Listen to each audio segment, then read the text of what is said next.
হে আল্লাহ, একমাত্র আপনার কাছেই আমি আমার দুর্বলতার কথা জানাচ্ছি এবং একমাত্র আপনার কাছেই আমি আমার অভাবের কথা জানাচ্ছি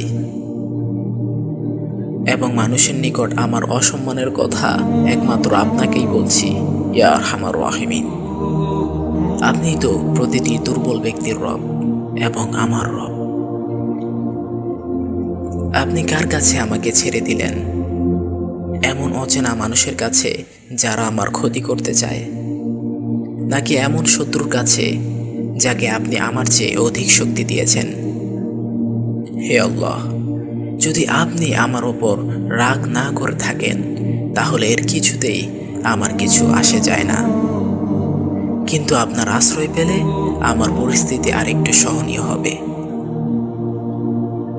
হে আল্লাহ, আমি আপনার চেহারার নূরের কাছে আশ্রয় চাই, যা সব অন্ধকারকে উজ্জ্বল করে দিয়েছে, যা দুনিয়া এবং আখিরাতের সব বিষয়ের সংশোধক।